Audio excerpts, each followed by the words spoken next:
Hey guys, happy Wednesday. I hope this finds you well.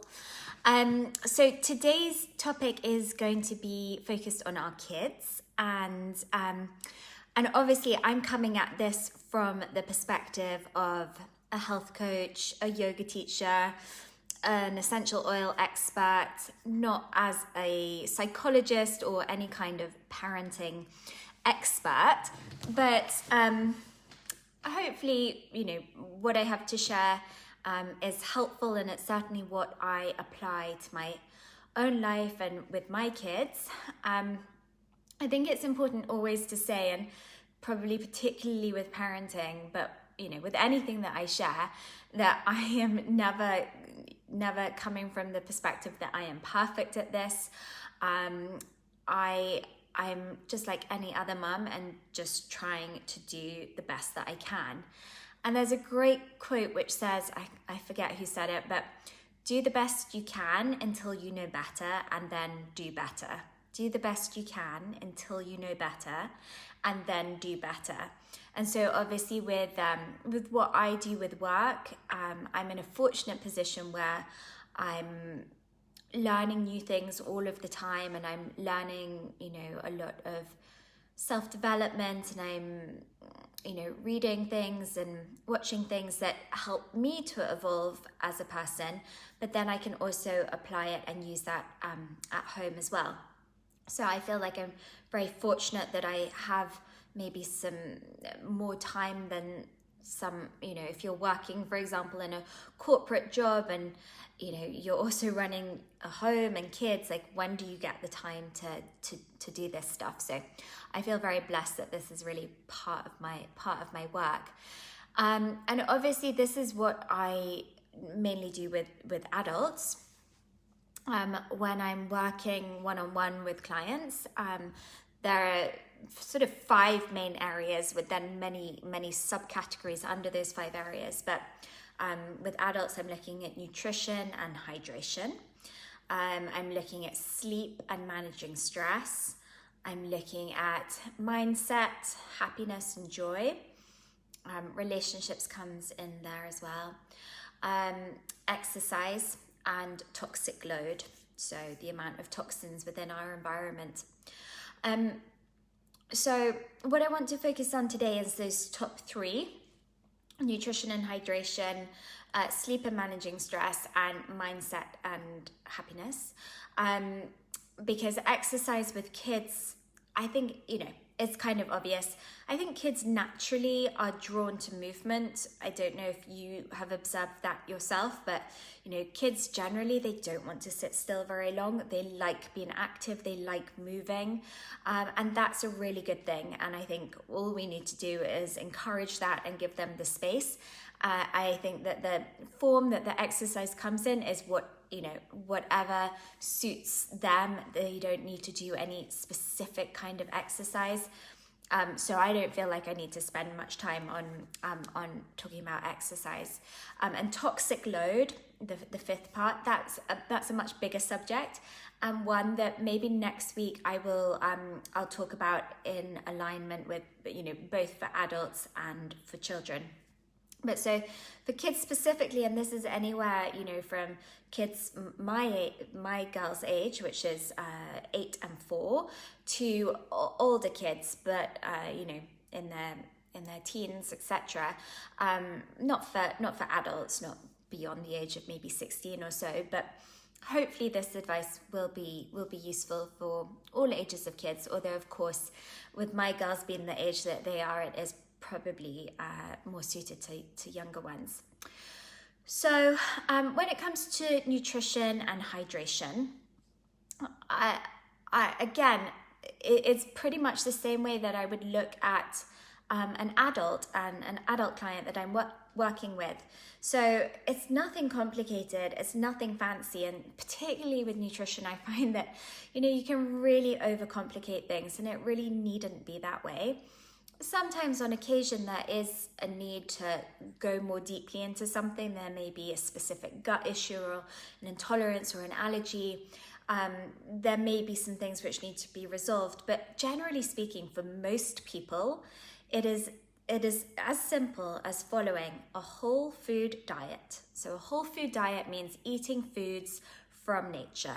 So vegetables, fruits, meat if you're not vegetarian or vegan, dairy if you're not vegan.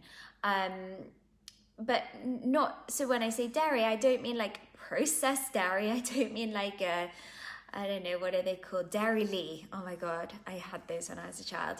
I don't mean things like Dairy-ly. I mean like really proper, organic, properly made cheese, you know, and in the right quantity, not overdoing it. But a whole food diet means eating things that grow or are from nature, not out of a packet. That's the biggest problem. That's the biggest problem we have, is eating too much processed foods.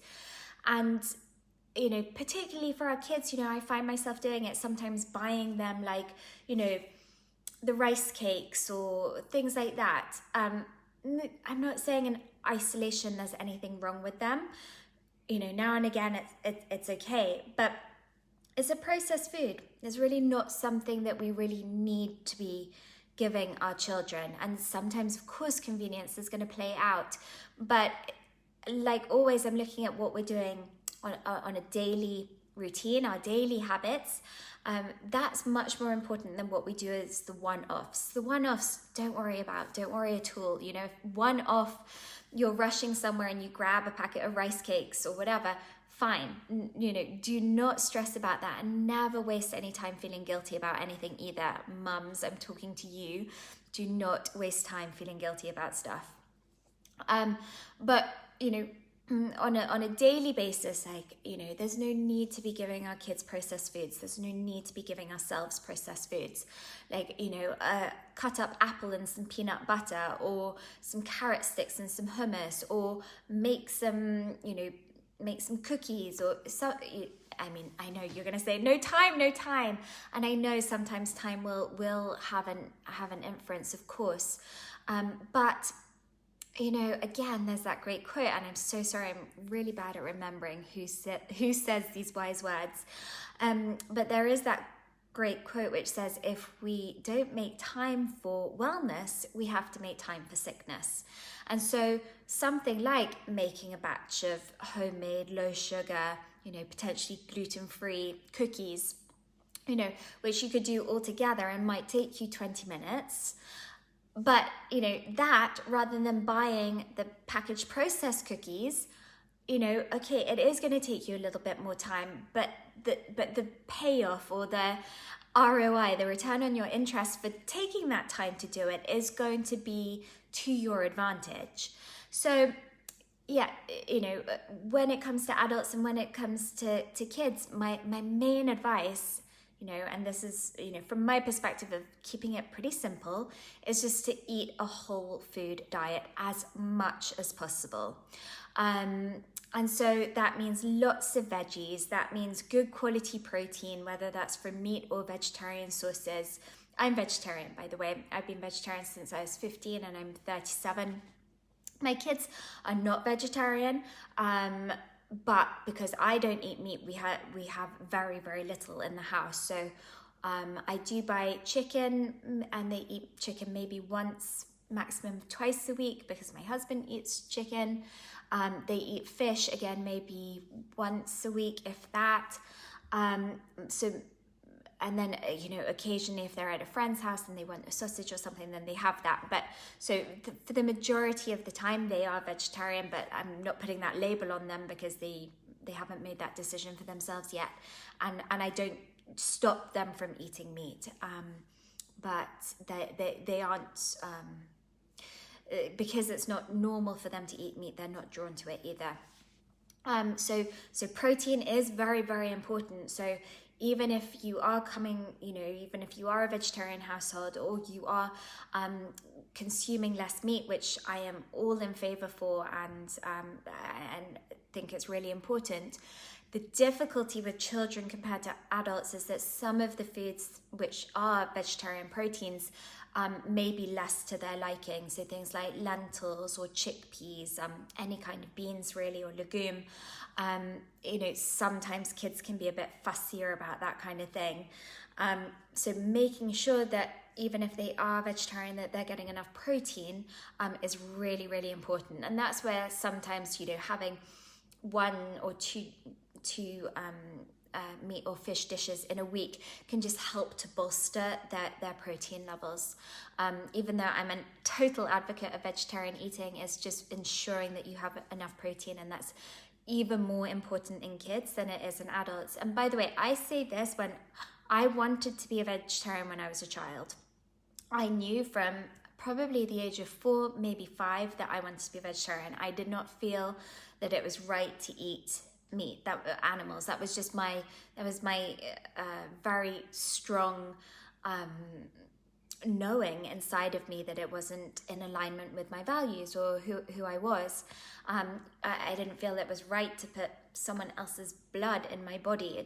Nothing about it felt right. But my parents wouldn't let me be vegetarian because they were concerned about, getting enough nutrients and enough protein. And so, I say all this saying I am all for vegetarianism. I am 100% for it. But it is important to make sure that, adults and especially kids get enough protein. So some of our favorite forms of protein, and so if they're eating cheese, then cheese is a form of protein. It's actually pretty high in protein. So, you can bolster up a meal by using some dairy, as long as they don't have any intolerance to dairy. I don't advocate drinking cow's milk, but cheese and yogurt are different from cow's milk. So differently digested, more easily digested. So bolstering, a meal with some cheddar cheese or something can be helpful to make sure you're getting enough protein. Edamame beans are probably our go-to. We probably have them with every meal. Really easy to get hold of now. So edamame beans are soybeans. They are the beans that make tofu or make soy milk. They're very high in protein. Other beans as well, lower in protein. Edamame are definitely the highest, but other beans as well, kidney beans, chickpeas, things like that. Peas as well contain protein. Tofu, as long as it's organic and non-genetically modified. None of that processed stuff like corn, that's with a Q, or tofu, which has been made into sausages or fake meat, stuff like that. No, that goes into the processed category. But tofu, organic tofu, which has been made just using edamame beans, that's a whole food that has come from an edamame bean. I have no problem at all with that. It's just down to the quality of the tofu, which is really, really important. I mean, our tofu is £3.50. It's not inexpensive. So it is really important that if you're consuming tofu, that it's the right quality tofu. But it's a fantastic form of vegetarian protein. Other protein sources, nuts. Higher in fat than in protein, but contain protein. So again, another way to bolster up a meal, like, or a snack, is peanut butter or almond nut butter, something like that is good. Seeds have some protein. Even vegetables, broccoli contains protein. So it is doable. It's just about having that awareness. Anyway, if you want more information about vegetarian protein sources, really happy to have a longer conversation about that. Hydration, obviously making sure that they're drinking enough water. I don't recommend any other liquid at a meal or as a snack other than water. I'm sure you guys all know this, but juice is not a good thing. Juice is 100% sugar. I'm not talking about juice that you make from a juicer yourself using fresh fruit. That is okay, particularly if it's a combination of vegetables and fruit, and maybe even more heavy on the vegetables than the fruit. That's fantastic. And in fact, my girls have a juice every day, a homemade vegetable with a little bit of fruit juice. But a juice bought in a carton, or saying 100% freshly squeezed orange juice, that is pure sugar, and something which I definitely advise against. And again, not never. Of course, my girls see them in the supermarket. They see like those innocent smoothies, and they've seen their friends having them, and they want them too. And so, of course, I buy them and, wean it out for as long as I possibly can, so that, they have one weekend and then another one the weekend after, or in 3 weekends' time. So this isn't, of course, it's not about like striving to be perfect or anything like that, because the minute that you overly restrict, you're going to end up creating more issues than you're trying to protect yourself from or protect them from. So no, it's absolutely not being super restrictive or anything like that. It's just about, again, like I said, the daily routine, the normal, the default. That's where you want to focus on the whole foods and everything that I've already said. Lots of vegetables and good quality proteins, and then some amount of carbohydrates as well. But with kids, they would probably eat carbs all day long if that was their option. And I think it's it's worth listening to that too. Like, their bodies don't lie, and that kind of food, is important for them as well. It's just a balance. So, I don't know about your kids, but my kids would eat pasta probably every day, pasta or rice or toast. Probably they could eat that for their 3 meals every single day of the week. Potatoes as well. That would be a favorite too. But so it's just about having a balance. And again, the same as I would say to an adult is like, let's look at balancing your plate. So the macronutrients, fat, protein, and carbohydrates. When we look at our plate, are we getting a good overall balance of those 3, or is it heavy on one end of it? And so, for example, a bowl of pasta, maybe with some pesto stirred through it, that's really heavy on the carb side. That's not giving a lot of the other 2 areas. It will have some fat and some protein, but just a teeny amount from the pesto. So how can we then still have that same meal of pasta pesto, but how can we make it more nutritious? How can we add more fat and more protein to it? So, for example, you could do the pasta pesto, but you could add to it some peas, some edamame beans, some broccoli florets.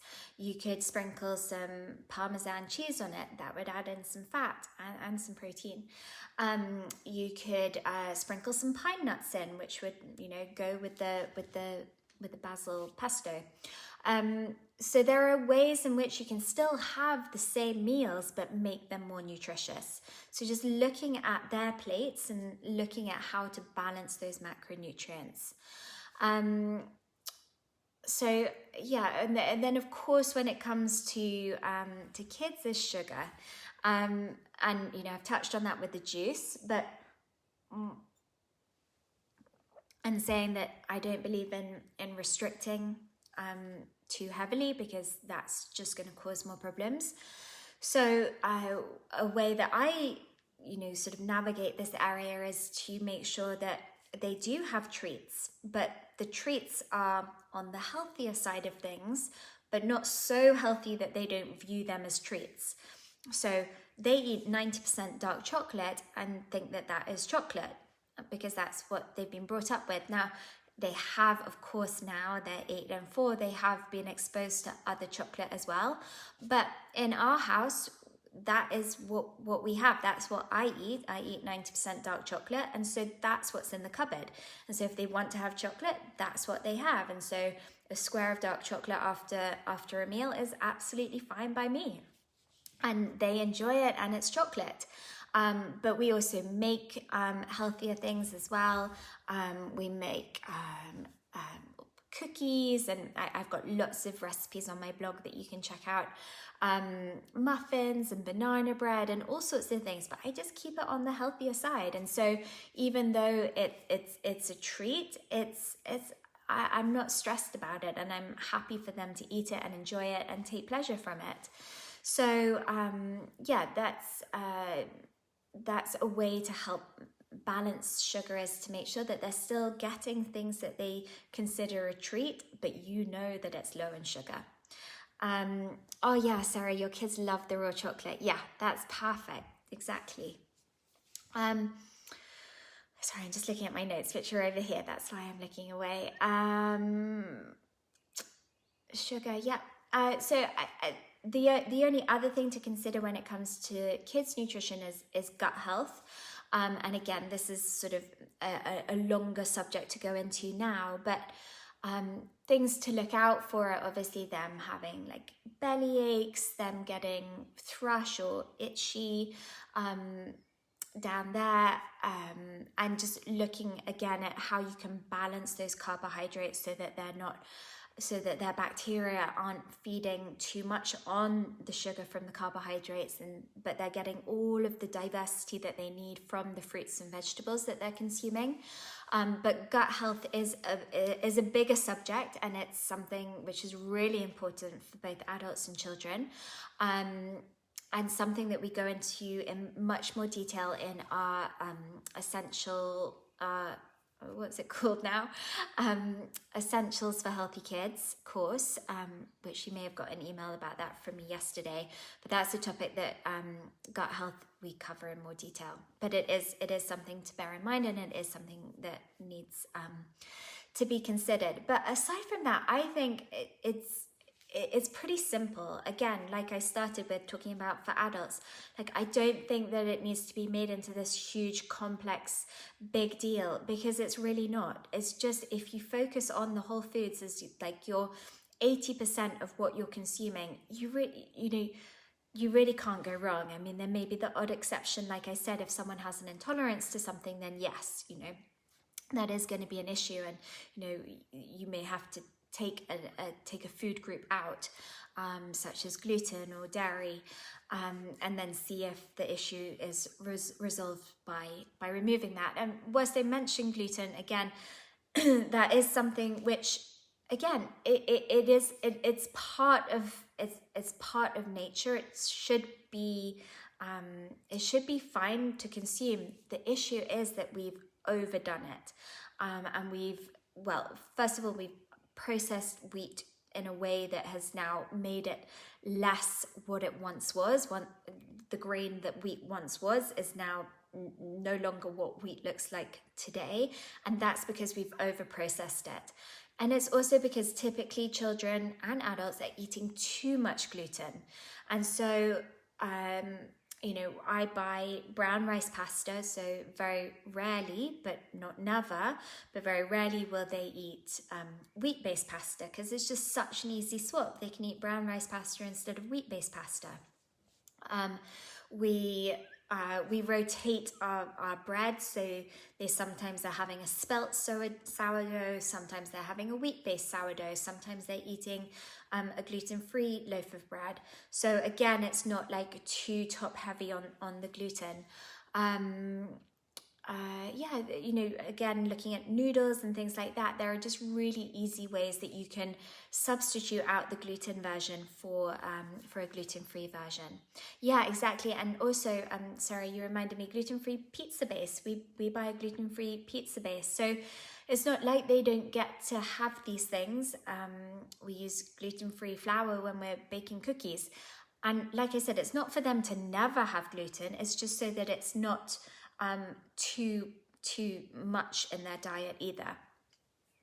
So I think that's all I wanted to say about nutrition and hydration, is just make sure that they're getting lots of veggies, fruits, whole foods, protein. Be clever about how you're managing sugar and treats, and get them to drink enough water, and sort of try to keep it just to water and not to juices and things like that. I do get the girls kombucha at the weekend. They have a drink with their daddy. Well, they call it pint, and they have kombucha. Sometimes they may have a elderflower cordial, but that's something just for the weekend and something that my husband introduced. So have to go with the flow sometimes. So the next part that I want to talk about is sleep and managing stress.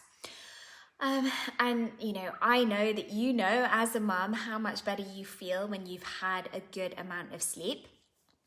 So sleep is really important, and it's important to their bodies and their brain development, just as much as we know when we feel a little bit off, and maybe more emotional, less able to cope. When we haven't had enough sleep, well, so do they. And so making sure that they have a good sleep routine.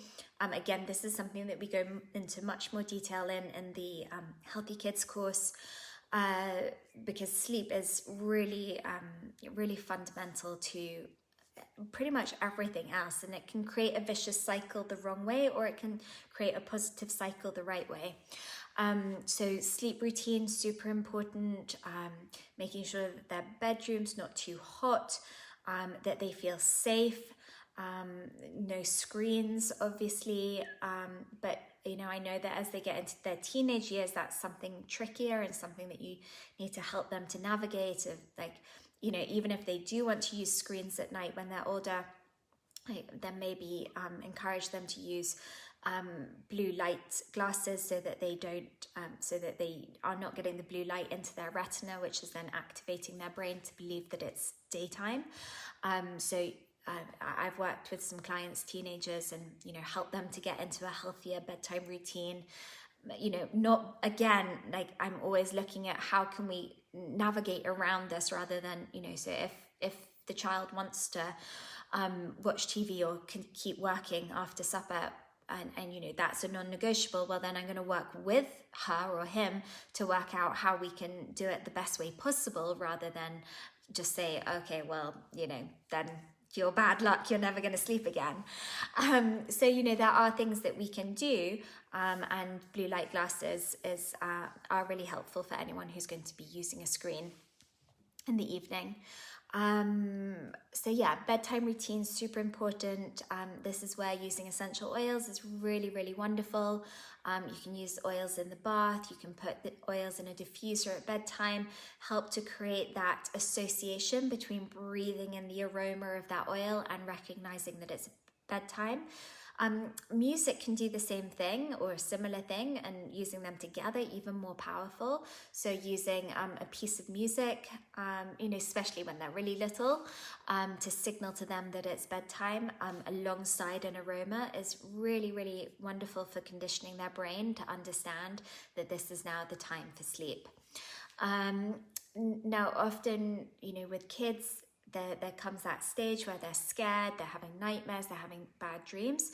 So that's an important conversation to have to help them to feel safe, to get the balance between them having a night light but not too much light, having conversations so that they can start to feel safer in their own beds and in their own space. And again, there are essential oils that can be used to help them to feel more grounded and to help with night terrors as well. And then, other little tricks that I love, a massage, again, using an essential oil is really, really lovely, but massaging their feet or just stroking down their back, guiding them through a relaxation, or using a guided relaxation from, for example, the Calm app or something like that, which the Calm app do things specifically for kids. When they're a little bit older, journaling, writing down their feelings, writing down their worries. And then obviously making sure that there's space so that they can talk to you and share their fears and worries with you as well. And if they're not sleeping, and India, my 8-year-old, she has difficulty sleeping, there is always a reason behind it. And she feels scared of the dark, and and issues with that. And so just creating a safe space so that they can share with you, and you can help them then to feel safer. And then the third area or topic that I wanted to touch on is mindset. And so this is, obviously something that I'm really passionate about with adults, but that it's never, I don't think you're ever too young to start talking about mindset with your kids. Well, I don't think your kids are ever too young for you to start talking to them about it. You may have read the book called The Help or seen the movie where the nanny, is it called The Help? I'm pretty sure it is. The nanny says, a really positive affirmation to the child and helps her to build that confidence in herself.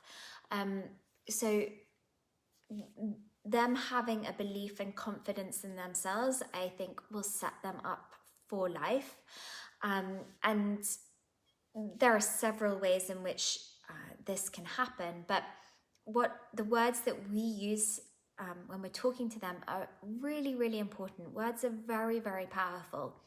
And kids' brains are like a sponge, and particularly under 7 when they're like developing, that everything you say, they believe in Father Christmas and the Tooth Fairy and the Easter Bunny. They don't have a great gauge of what's true and what's not. They just believe what you say. And so if you say to them, oh, you're naughty, you're so noisy, or I don't know what you might say, but you may catch yourself saying something, you're labeling them as that, and they can't tell whether it's the truth or not. They don't have that ability of rationalizing whether it's true. So we need to be really, really careful about the words that we use. So for example, and this is just a little tip that you might find useful. For example, I'll never say you're naughty. I say I don't like that behavior, or I think being unkind is not a nice way to behave, or something like that. I'm never saying that that is what they are. I'm saying that how they're behaving or how they're being, I don't like, or it's not nice. But I would never label them as bad or naughty or anything like that. I might say that the behavior is naughty, but not they are naughty. So it's subtle, but it makes a difference. So understanding the power of our words, and then obviously the words that they use to describe themselves, to talk about themselves, is really important as well. And so, again, just like you may catch yourself, notice too if they're like saying something negative about themselves, and just redirect them to create a different way of speaking about themselves. If they like Jasmine, who's 4, she might be trying to do something, just like, I can't, and she'd be really frustrated. And like, okay, well, darling, you can, but maybe you need some help. So it's not her feeling powerless. It's not her feeling like she can't do it. It's just her realizing, maybe I need to work as a team on this one. Maybe I do need some extra support with it. So, just really subtle ways of reframing things, but it does make a big difference. Something that I'm, so passionate about as an adult, but really think it's so important for kids as well, is understanding the power of our thoughts. And so again, I'm teaching India because she has this fear of the dark and, has some difficulty around bedtime, is explaining to her, darling, you don't need to believe your thoughts. You don't need to, just because you're having that bad thought, you don't need to stay there. You don't need to give it any more attention or energy. Can you redirect your thoughts? Can you take yourself off to something that brings you joy, something that makes you excited, something that you're happy about? Let's daydream about this rather than focus on that. And she really gets it. And sometimes she says to me, "But mommy, I can't. I try, but I can't." And and again, as adults, we understand that too, right? Sometimes we know that it would be healthier to not worry about that certain thing, but sometimes it's really hard. And that's fine, you know, and I say to her, well, it may be hard, but you can do hard things. And it's the same advice I give myself, like, this might be hard, but I can do hard things. Just because it's not easy doesn't mean that we can't do it. And so it's you know, helping her to understand and teaching her, you know, right now, that she doesn't need to believe her thoughts and that she can change her thoughts. And yes, sometimes it may be hard, but if she keeps practicing and if she keeps trying, it will get easier and easier. So that's something that I'm really just think is so incredibly important and can really change the trajectory of well, the kids' confidence and so much else. Then of course, giving space for them to express their emotions and teaching them how to balance and manage their emotions. Now, obviously, when they're really young, so toddler having a tantrum, for example, again, that's something that typically, with the old school kind of parenting, that would have been something that would be suppressed. That's something that's not good, not allowed, not given time and space for. Now, luckily, things have changed, and we're understanding much more about childhood development. But a toddler having a tantrum is a very, very natural thing, and it's actually a good thing. It's them moving energy through them. Emotion is energy and motion, and if they've been told that they can't get what they want, they are cross about it. They don't have autonomy and they don't have control to change that decision from, you know, this higher power of their parent. And so they need to move that energy, that frustration, that anger, that crossness, they need to move it out of them. That is a healthy thing. Having a tantrum because they can't get what they want is a good thing. Now, you may not perceive it as a good thing because it may not be coming at a time when it's convenient for you as a mom, or, you know, and I 100% get that, but it is a good thing for them to be able to express and have their emotions. And so typically speaking, I just ignore it. I just allow, India did not have tantrums. She was not at all a tantrum child. I think because she was very eloquent with her emotions at a very, very early age.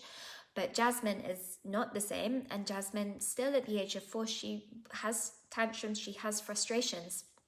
And generally, I just allow her to go through it. I don't interfere. I don't stop her. I don't do anything. I just know that she has to go through it, and then I'm there for her when we're ready to move on.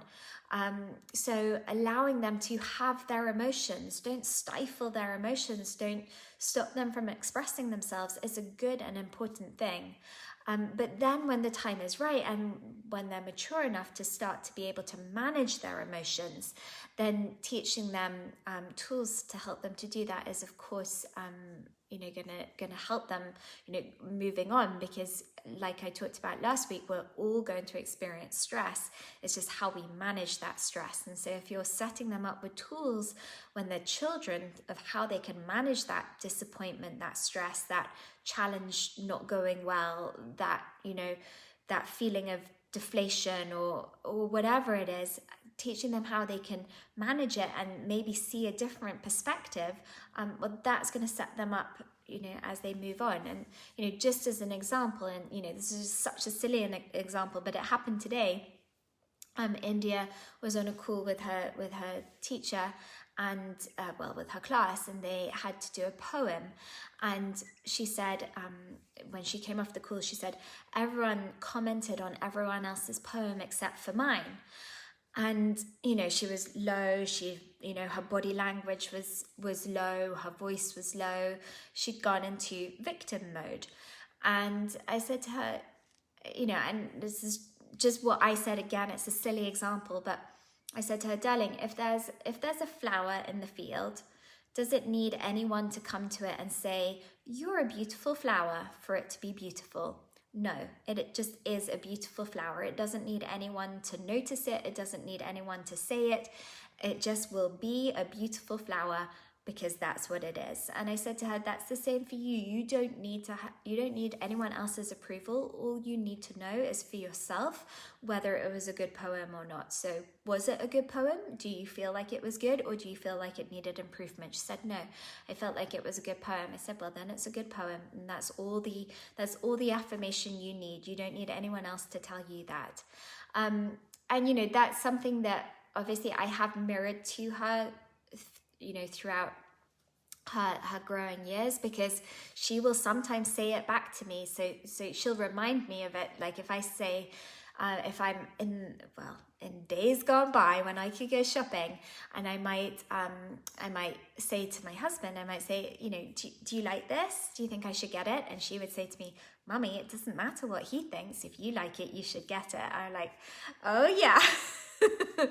I've been schooled. You are right. You know, because I'm seeking his affirmation that I should get it. So yeah, you know, it's really nice when you have it reflected back at you, and it helps you then to get back on course as well. So, you know, I know she's gonna help me and be a wonderful teacher to me when she's older. Sarah, let me look through your comments. So, you like the idea of music? Yeah, it's really nice to use. That happened to you this morning. I had to try and have this conversation with Isla about using negative language. I said that, Isla, you are not a naughty girl, you're a good girl, but you sometimes do naughty things. Yeah, exactly. And I also try to, you know, sometimes when, you know, I'm exhausted and I'm frustrated, and, you know, and again, like India, all children are slightly different, right? But India will have a default of going into victim and be like, oh, you know, we're such, you know, she's looking for attention. Of course, I can see that. She'll say, oh, I bet you wish you had different children, you know, and I have to stifle myself from laughing. Because obviously she's just looking for affirmation that I don't want to have any other children. And so I also remind her that I'm imperfect, and that I am still human, and I sometimes get cross, and then I make it really clear as well. Sometimes when a mummy or a daddy is cross or tired or frustrated, 99% of the time it's got nothing to do with the children. It's because there's something else that's going on. So, you know, again, it seems so obvious, but if we don't say it, they don't know it.